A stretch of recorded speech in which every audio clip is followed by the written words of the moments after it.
Ito yung Asahi.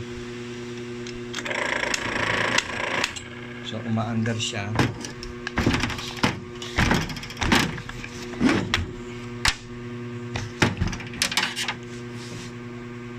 Buksan na natin ito.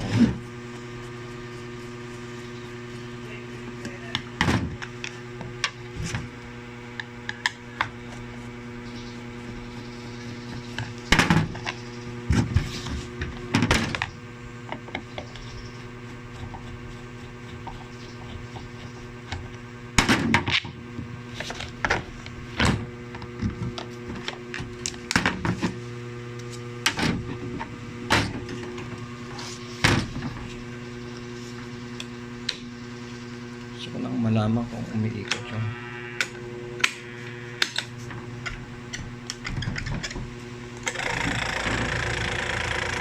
Okay, ayos tayo sa swivel. Bubuksan natin, lagyan natin ng grasa para gumanda. Dumi check natin kung patid. Ay nako, ganun din. Okay,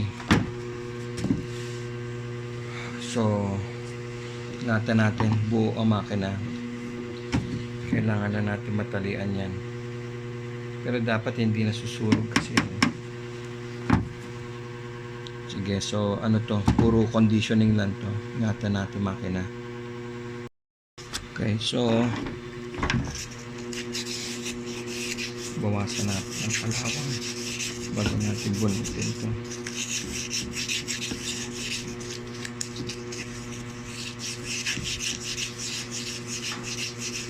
Kasi maganda na maikot niya hindi naman siya na-stack up yung bushing. Kailangan maganda ang pagbunot natin ito. Hindi katulad ng isa, talaga nakadikit na, palit na talaga bushing na, hindi obra yun na hindi palitan.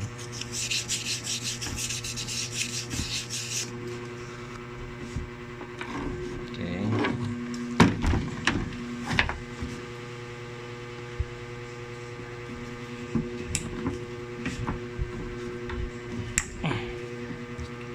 factory pa, tigas.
Yun tuyo, mahigpit ang mga tornilyo.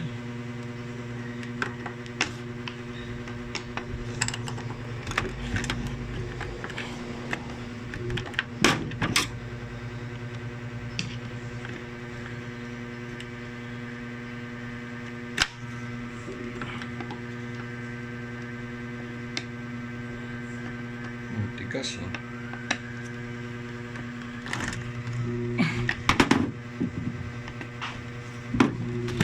ayan naman, tigas.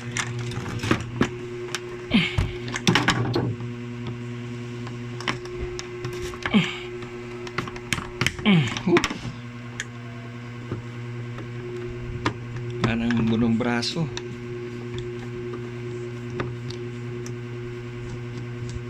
Buti na lang may mga muscle tayo para pag ganyang mga mahigpit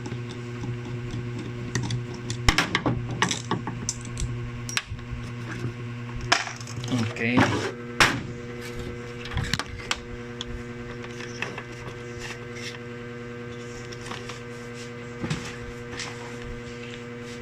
Handa tayo ng tie wire.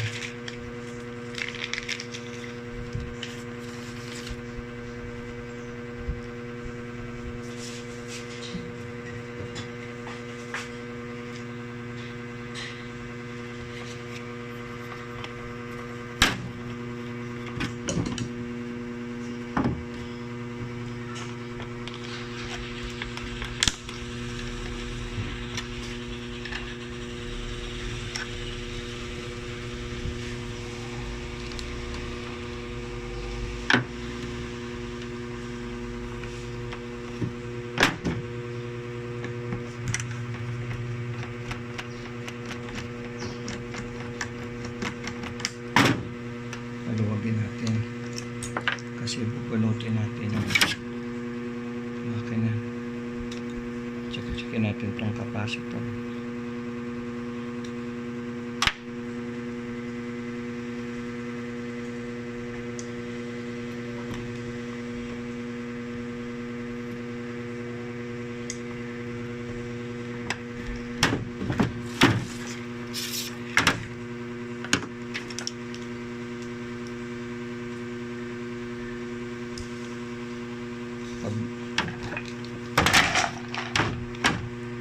Pag buong makina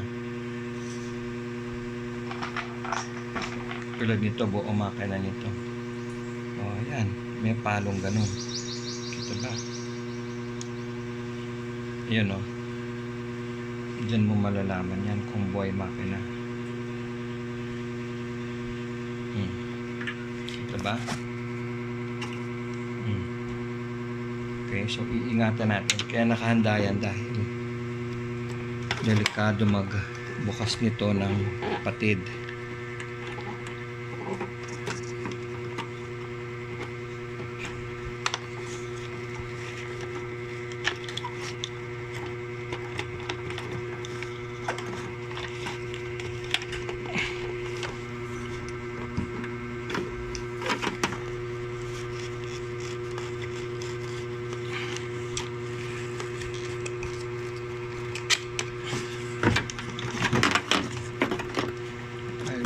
Ng ano,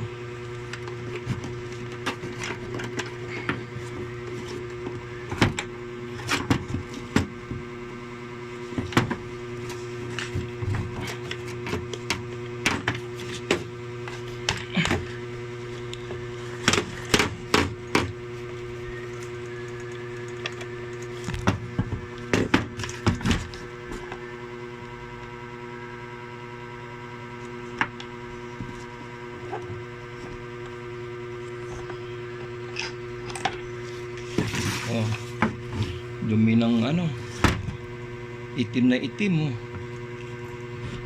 Ito ayaw kumawala. Okay, tabi ka muna. Ito tayo mag-iingat. Yan. Yun, okay. Kaya hawak-hawak natin. Hawak-hawak natin kasi para wag kapistalian na natin.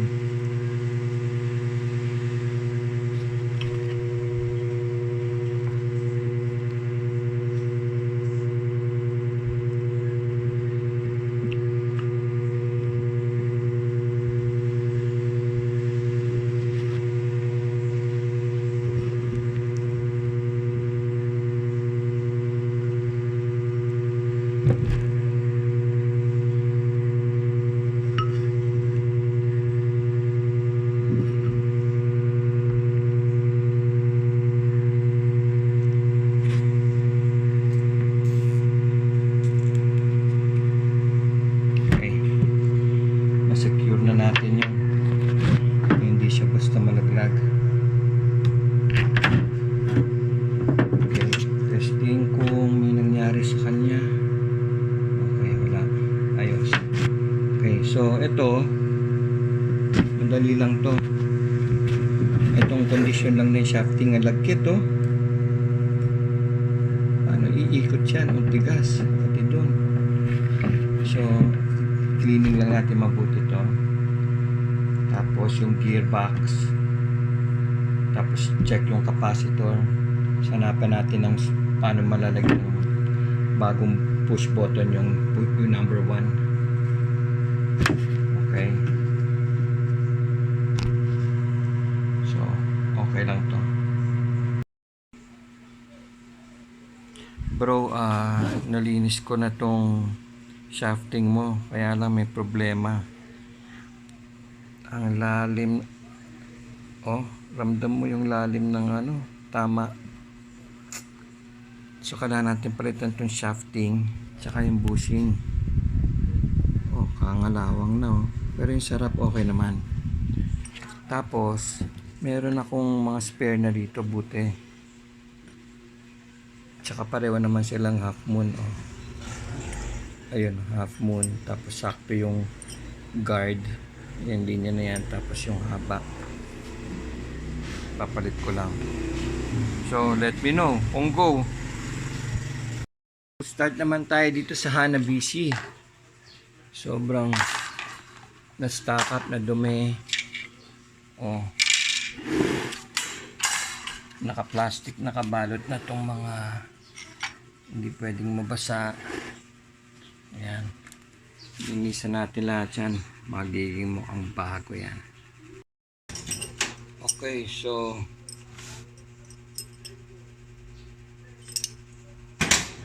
ito ang kasukat. Pareho silang flat. Tapos nagawa na tayo ng sukat kung gaano ka haba yung spacing niya. So, ayan. Tabi natin yan. Okay, ngayon kaya tayo magpapalit dahil ito nga puro gas-gas. Hindi ubra yan sa bushing, masisira niya yung bushing. So, palit tayo, tanggalin na natin.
Pag sumobra na doon, pupukpukin na natin hanggang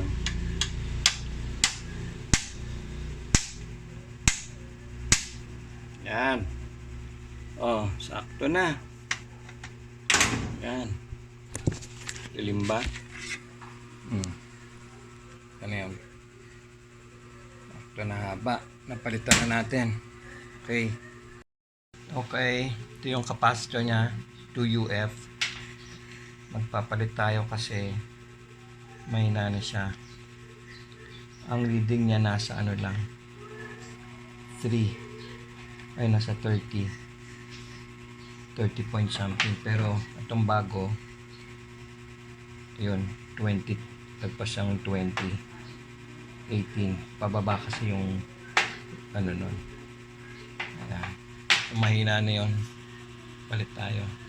Ito, ready na tayo mag-assemble. Malinis na ang mga spacer, mga washer. Napalitan na itong shafting. Ayan yung bagong papalit na capacitor. Malinis na to. Nalagyan na ng grasa to. Na oil na yan. Na oil na rin yung kabila. Paanis na itong motor. Malinis na lahat. Ito na lang ang didiskarte natin kung paano. Meron ako nabiling mga takip. Mukhang magbabago tayo ng ng style ng switch. Natanggal din. Ay wala nang foam, durog na. Dumi. Dapat yan may foam. Ganyan lalagay dyan. Oh. Ganyan ang mga foam, oh. Lagyan natin yan ng foam. Oh. Kaya lang ito mahirap ito ikabit eh.